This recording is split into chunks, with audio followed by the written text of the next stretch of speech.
Хочу закрити мене бігуді, я закритими очами знайду, де мій двір буде, де мене не забудуть.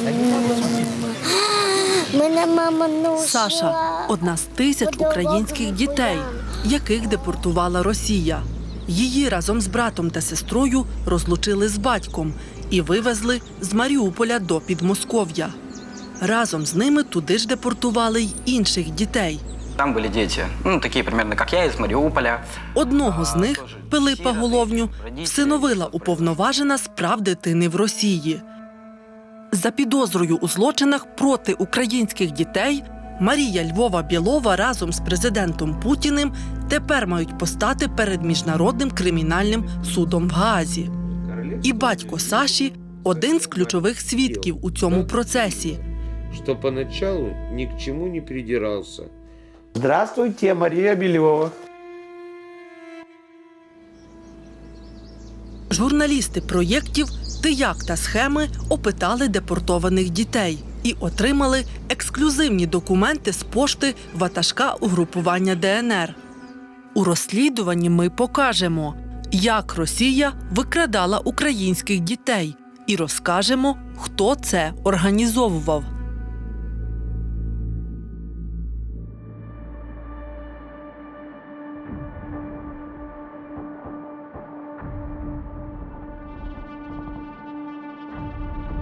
Бабах, бабах, бабах, бабах, бабах. І так постійно було? А страшно тобі було? Так. Да, А хто тебе заспокоював? папа. Що він тобі розказував? Он мне давал четки. І що ти ними робила? Считала курочки. Четки круглые, я считала их не курочки. На без 15:05 стоял будильник. Ровно в 5:05 начиналась бомбардировка. Прилетало 2 самолета, скидывало 4 бомбы. Потом шла артиллерия. И артиллерия работала где-то до 7 часов. Вот это вот период с 5 до 7 надо было пережить. Мне приходилось их просто перетаскивать. Ну, знаете, как вот у мамка со своими детворой. Одного перетащил, второго перетащил там. Євген – багатодітний батько. Самотужки виховує 3 дітей. До повномасштабного вторгнення чоловік разом з сином Матвієм, доньками Святою та Сашею жив у Маріуполі. Працював на місцевому заводі і мріяв про власну мережу фастфудів. Один заклад навіть вдалося відкрити. Він пропрацював менше 2 днів. Ці запаси їжі і рятували сім'ю від голоду, коли Росія розпочала повномасштабне вторгнення в Україну. Значно складніше було з водою, згадує чоловік. В оточеному місті її ставало дедалі менше. Доводилося шукати під обстрілами. Ты не знаешь, вернешься ты или нет. И вот дети как отпускают тебя со слезами, что папа, мы воду пить не будем, и это ничего не надо, только оставайся. Ну, не получалось так, потому что надо было готовить на чем-то, надо как-то было выходить из положения. Через постійні обстріли сім'я часто змінювала прихисток. 7 квітня, зі слів Євгена, у бомбосховище, де вони ховалися, спустилися російські військові і наказали людям збиратися. Ну, я собирался в никуда, я не знал, куда мы идем. Я думал, ну сейчас вот вывезут нас в какое-нибудь поле где-то за городом, в палаточный городок. Все, живите, вот вам дом, живите. А когда у меня дети спросят, что кушать, мне надо что-то ответить. Поэтому я запасся продуктами, было очень тяжело тащить, но я тащил, 2 мешка где-то было, 3 сумки, рюкзак, это на Матвее был, ну то есть все по чуть-чуть тащили. З укриття до пункту збору люди йшли пішки більше години. Там російські військові посадили їх у мікроавтобуси і повезли на блокпост. Далі була перевірка документів, яку Євген не пройшов. Окупанти звернули увагу на його прописку у військовій частині на Львівщині, де чоловік раніше проходив військову службу. Євгена затримали. Нам сказали, то, что его заберут на полчаса, а забрали на 40... Сколько? 45 суток. Я дождался, пока приедет автобус, посадил их, они уехали. Я хотел Матвею подарить с шеи снять свой крестик, он отказался. Не знаю, Матвей верил в этот крестик почему-то и хотел, чтобы он меня охранял. Ну, я так случайно повесил сумку. В сумке были флешки, телефоны. І куди ви поїхали? В Безымянное. А що ви там робили? Ну, перебывали в Доме культуры. А як ви тата почали шукати? Просто написали, что разыскивается там Евгений Межевой Вячеславович. Если кто-то знает что-то о нем, то придите туда и сообщите тому-то человеку. Жодної звістки про тата в дітей так і не було. Оскільки вони були самі, представники соцслужби так званої ДНР забрали їх у лікарню Новоазовська. Там вони пробули недовго.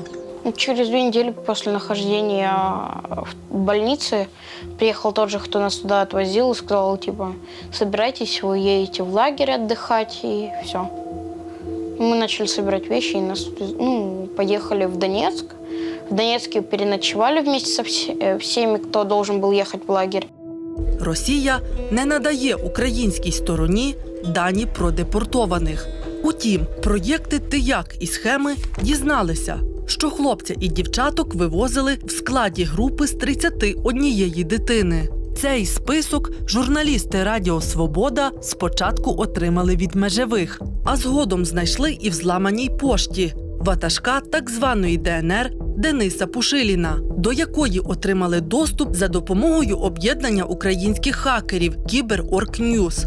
В угрупуванні ДНР цей витік публічно не коментували. Ми ж верифікували його зміст, співставивши з подіями в реальному часі.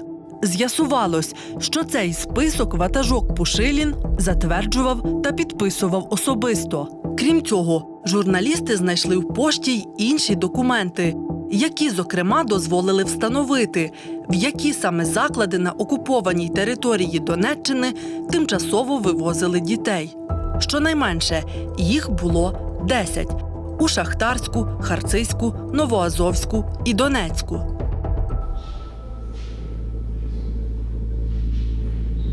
Такая вот справка из тюрьмы, то, что меня выпустили. 30 дней отсидел, плюс еще 15, они пишут только последних 15. И инкриминируют мне 233 статью, часть 2. Это у нас идет пособничество в терроризме.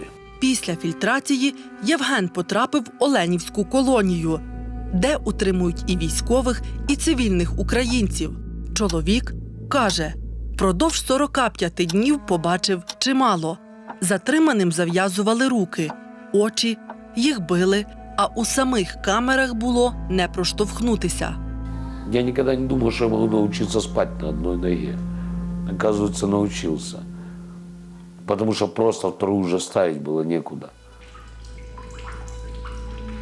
Воду приносили настолько ужасную, что с туалета, наверное. Мы уже и техническую пили, потому что настолько пить хотелось. Приносили похлебку какую-то непонятную, там, каша там вперемешку с рыбой какой-то там. Все это воняло. Ну, очень давно придумала Саша такую ночную, скажем так, пожелание в ночь. Это спи, котенок, сладко-сладко, я приду к тебе в кроватку после 56-го слоника. И вот я считал действительно эти слоники. И после 56-го слоника с детьми пытался выйти на уровень подсознательного общения.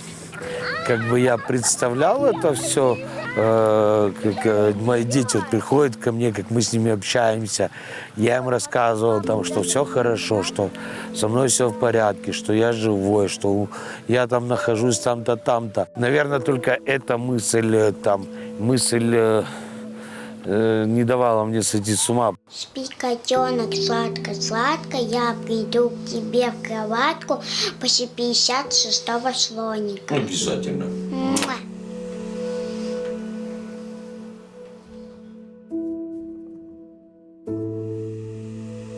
Відпустили Євгена з Оленівської колонії без жодного пояснення. Щоб повернути свої документи і знайти дітей, він подався у Донецьк. Пішки чоловік подолав майже 30 кілометрів. Та Саші, Святи і Матвія там уже не було. Я задал вопрос, говорю, где, говорю, свидетельство? Они начали говорить, ваши дети сегодня в 5 утра улетели в Москву. Свидетельство у них.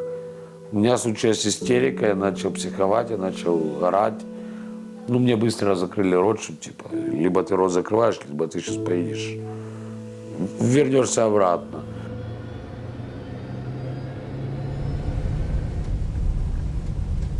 Ти перший раз летіла літаком? Мгм. І як тобі було? Страшно. А чого? Потому что я боялась, что мы их забьемся и умрем все. А скільки вас було дітей? 31 вроде бы. Я точно не І помню. всі вони були з Маріуполя чи з різних? Нет, разные. Кто-то был с Шахтерска, кто-то из Донецка. Ну, кто-то был в детдоме, кто-то был тоже в больнице, другой только. Ми дізналися, що у цій групі було 16 хлопців та 15 дівчат. Найменша з них – Олександра Межева. Їй виповнилося 6. Найстаршим на момент депортації було по 17. Більшість з них з Маріуполя і втратили батьків ще до повномасштабного наступу Росії. Діти перебували під опікою прийомних батьків чи у державних закладах. Щонайменше 6 з них навчалися в Маріупольському вищому металургійному професійному училищі. Ще стільки ж були в дитячому будинку сімейного типу в Маріуполі, а 3 перебували у Харцизькому дитячому соціальному центрі. З листів на ім'я Пушиліна ми дізнались, що групу дітей перед відправкою до Росії привезли до дитячого соціального центру у Донецьку. Згодом автобусом доправили до Ростова-на-Дону, а потім літаком до Москви. Ми встановили, що цей борт належить до спеціального льотного загону «Росія», який підпорядковується управлінню справ президента Володимира Путіна. Так, українські діти потрапили у санаторій «Поляни». Це заміське відділення дитячого медичного центру. Перебуває під контролем управління Кремля. Я готова стать с вами близким другом, понять, что кому требуется. Хто оце? Это я. Це ти? А чого ти плакала? Потому что я за папой скучала. Євгену вдалося відшукати місце, куди відвезли його дітей. І він зміг зв'язатися з табором у Підмосков'ї, де їх розмістили. Там йому навіть пообіцяли повернути дітей по завершенню відпочинку. Вот такие вот у них у всех были таблички. Детей, видите? И походу как номер, я не знаю, как эсэсовцы, наверное, пришивали на фуфайки. Вот с такими бейджиками не ходить должны были обязательно. Вообще девочки и мальчики на разных этажах, но они со мной на этаже были, просто в другой комнате. А це ти сам якусь домовився? Ну да, я сказал, типа, воспитателям, чтобы они сказали им на одном этаже со мной, чтобы они были. У нас 5 раз в день кормили. Завтрак, второй завтрак, обед, полдник, ужин, второй ужин. А якісь фрукти, яблучка вам? На второй завтрак давали.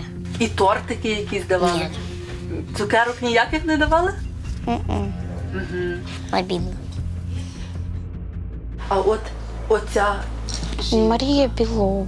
вона часто до вас приходила? Нет, пару раз. Может, раза 3-4. І що вона вам розказувала? Да ничего, просто познакомилась. Потом говорила, что надо договориться, чтобы в аквапарк съездили. Потом привезла нам на другой день подарки. Там, потом всей нашей группе привезла. Тоді ж Матвій попросив купити йому сім-карту для телефону, який Євген встиг віддати синові перед розлукою. Незабаром діти дізналися, що їх не планують повертати додому, і за допомогою цього ж телефону зв'язалися з батьком. Да, это было за вроде 4 дня до конца лагеря. Типа, пришли, сказали, лагерь оканчивается. Там в центре Донецка сильный обстрел, мы вас не можем перевести обратно. Поэтому нужно, чтобы вы или в временную приемную семью, или в детский дом. Начали настаивать на том, чтобы в приемную семью. Я сказал, что мне нужно у папы спросить, а не ну, давай быстрее решай, нельзя долго думать. И Матвей мне когда позвонил, я ему сказал однозначно, говорю, лучше в интернат. Я говорю, если ты уйдешь в приемную семью, Матвей, я тебя говорю, туда не вытащу просто. Я понимал прекрасно, что мне, по-моему, никто не скажет, где мои дети. Я говорю, пусть лучше в интернате. Я в интернат приеду, каким-то там правдами, неправдами я их вытащу. Ну и все. Я ему сказал, говорю, сколько у меня есть время? Он говорит, 5 дней.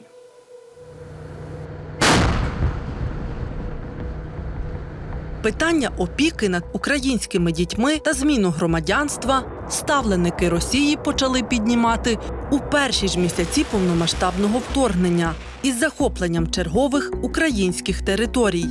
На це вказує витік з пошти Пушиліна. Це документ, датований початком березня 2022 року. В ньому директорка Державної служби справ сім'ї та дітей угрупування ДНР Світлана Майборода звітує перед Пушиліним, що усиновлення українських дітей росіянами поки неможливе. Це ж питання звучить і на рівні кремлівських кабінетів. Наши российские граждане, они, конечно, с большим сердцем и, в общем, уже выстроились в очередь брать детей. И вот мы сейчас сформировали реестр уже из тех, у кого есть документы, и кого-то, может быть, на временное размещение, кого-то с российским гражданством можно было бы уже устраивать. Да почему только с российским? С любым гражданством. Там просто есть законодательные проволочки, которые необходимо будет тогда устранить. Скажите, какие? Будем их устранять. Для вирішення згаданих так званих проволочок в Росії створюють штаб з питання уніфікації законодавства та окупованих територій з російським. Він діє під керівництвом Львової Білової. Перше засідання відбувається вже на 3-му місяці повномасштабного вторгнення. На це теж вказує документ зі зламаної пошти Пушиліна. Ключова тема розмови – як спростити передачу дітей з окупованих територій України в Росію, а ще як допомогти росіянам якомога швидше їх всиновити. Участь у засіданні брала особисто Львова Білова, її заступники Олексій Газарян і Наталія Куц, а також інші російські посадовці. Від Пушиліна виступала його радниця з прав дітей. Президент Російської Федерації! Уже за місяць Путін підпише наказ, яким спростить процес отримання російського громадянства для українських дітей, яких Росія визнає сиротами. Згадку про те, як угруповані ДНР пропонували це вирішити, журналісти знайшли у витоку з пошти Пушиліна. А саме, там пропонували шукати законних опікунів протягом 10 днів. Не знаходять, дитина отримує статус сироти, і їй одразу підшуковують нову російську сім'ю. 3 дітей Євгена також визнали залишеними без батьківського піклування. Тобто, спершу окупанти самі ж розлучили батька з сином і доньками, а потім намагалися передати їх в російську сім'ю. Судячи з подальших подій, жити в російських сім'ях бажали не всі діти. Так, з групи 31 всиновили і 17-річного Богдана Єрмохіна. Хлопець втратив батьків, був у дитячому будинку сімейного типу, а незадовго до Великої війни вступив у Маріупольське училище, тож перейшов під опіку держави. Спершу Богдану зробили російський паспорт, а тоді прилаштували до багатодітної сім'ї лікарки, яка була на фронті під час російсько-чеченської війни. Історія Богдана стала скандальною і потрапила у медіа, коли хлопець намагався повернутися на батьківщину. Але російські силовики спіймали хлопця на кордоні з Білоруссю під час спроби втечі. Про це заявила сама ж російська омбудсменка. Богдан – друг Пилипа Головні. Він теж підліток з Маріуполя, який увійшов до списку 31. І теж із гучною медійною історією. Хлопця всиновила сама ж Марія Львова-Білова. Він став 10-ю прийомною дитиною російської омбудсменки. Як з'ясували журналісти «Схем», Пилип рано осиротів. Утім, у Маріуполі у нього були прийомні батьки. Оскільки місто окуповане, змоги поспілкуватися з ними у журналістів немає. Нам вдалося встановити, що вони живі і мешкають у Маріуполі. Сьогодні, 17 березня 2023 року, Міжнародний кримінальний суд видав 2 ордери на арешт у зв'язку з ситуацією в Україні Володимирові Путіну, президентові Російської Федерації, та Марії Львові-Біловій, уповноваженій президента Росії з прав дитини, за ймовірні воєнні злочини, пов'язані з депортацією дітей з окупованих територій України на територію Російської Федерації. Нас хотят усыновить. У тебя 5 дней. Многодетный отец из Мариуполя смог вернуть детей, которых насильно увезли в Россию. Что это такое? Я грущу, конечно, когда этот фейк мы увидели, потому что это непосредственно наша история, к которой мы приложили усилия, наша команда этим занималась. Да, я слышал выступление Марии Беловой. Вы сами прекрасно видите и понимаете, что это бред. Это бред сивой кобылы, потому что она рассказывает, что в течение суток она организовала мне доставку из Мариуполя в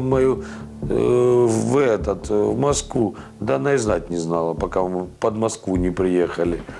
Мы уже сообщили практически в поезде Ростов-Москва. Вот пока я ехал, мы до последнего просто не хотели говорить в лагере о моем приезде. В целях того, чтобы их по-быстренькому не перевезли. Просто, чтобы не получилась такая же история, как с тюрьмой. Понимаете, что я 26-го вышел, 27-го дети уехали. Что ж ты мне организовывала там? Все это ерунда для того, чтобы саму себя оправдать, свои действия оправдать. И то она начала это все рассказывать когда? Когда ГУА выдала арест на ее. Здравствуйте, Мария Белова.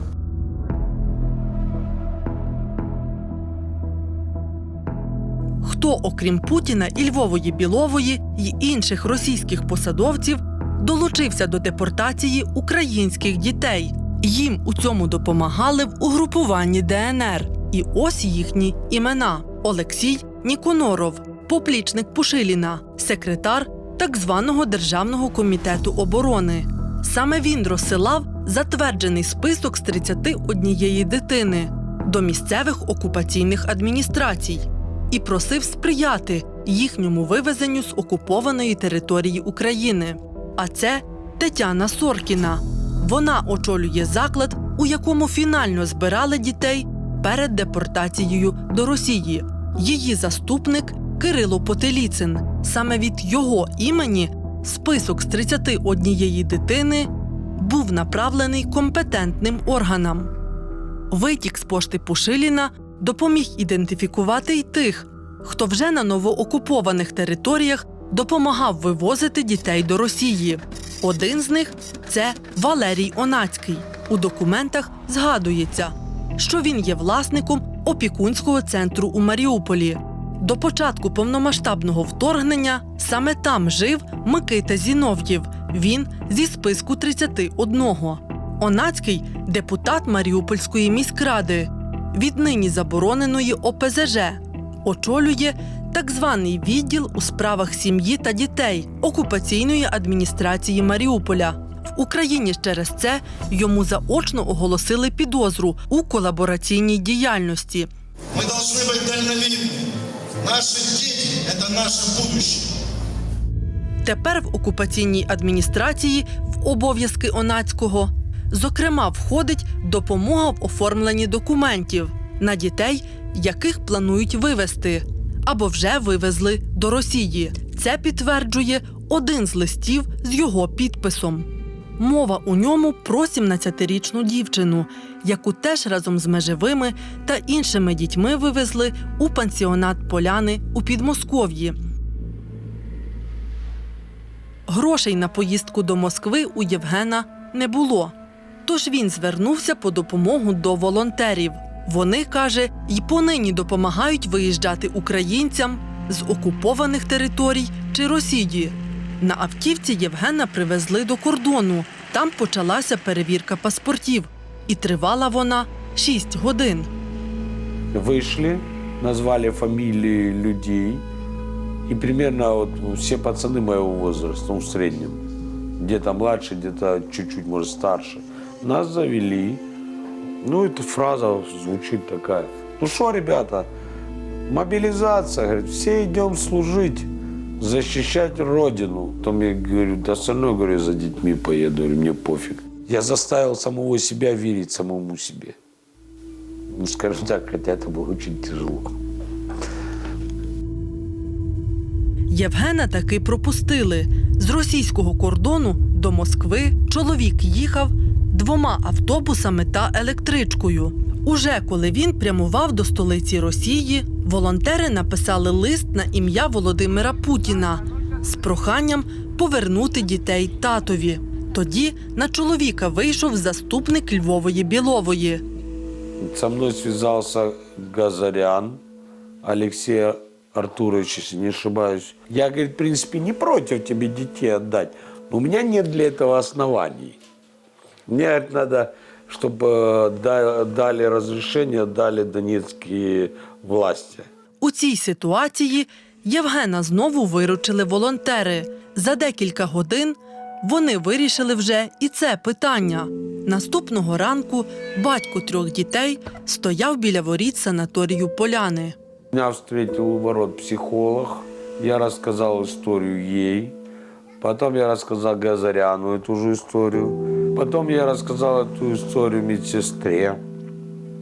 Потом я рассказал эту историю заведующей этим лагерем. Потом я написал кучу заявлений. И пока писал, я услышал голос девчонок. А нас привели на этаж, и там он выбежал. Мы его сначала даже не узнали. А чого? Потому что долго не видели.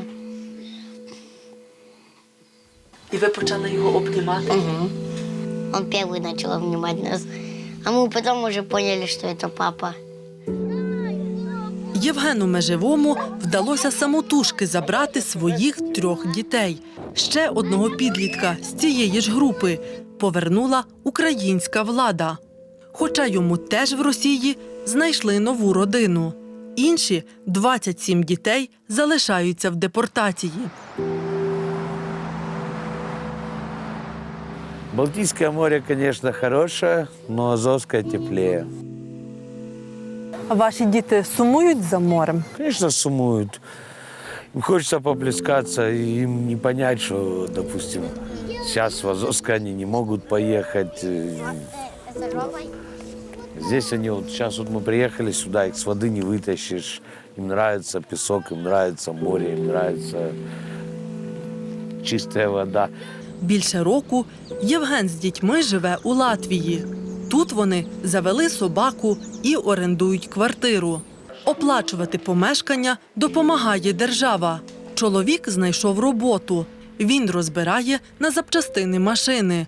Саша готується стати першокласницею, а Свята і Матвій ходять до школи. Матвей там сейчас уже дает большие надежды, потому что он даже перейдя в латвийскую школу, он самый лучший ученик в классе по математике, он победитель математических олимпиад местных, хотя они проходят, опять же, на латышском языке. Декілька місяців тому до дітей приїхала їхня бабуся. Її разом з чоловіком окупаційні сили також вивезли з Маріуполя в Росію. Дідусь там і помер. Это Матвей, это бабушка, я и Саша, а это дедушка. А знайти і вивезти жінку Євгену допомогли ті ж волонтери, які воз'єднали його з дітьми. Я хочу, чтобы они не забывали родину, как бы это ни было. Хотя я хочу, чтобы они знали и латышский язык, но это в целях саморазвития, как бы. А украинские корни они не должны забывать, находясь в любой стране. Они должны знать, что они с Украины, они знать должны свой язык, они должны знать свои песни. Ой, у лужі червона калина похилилася, а ми дують червону калину підіймемо, а ми нашу славну Україну, гей, гей, розвеселимо.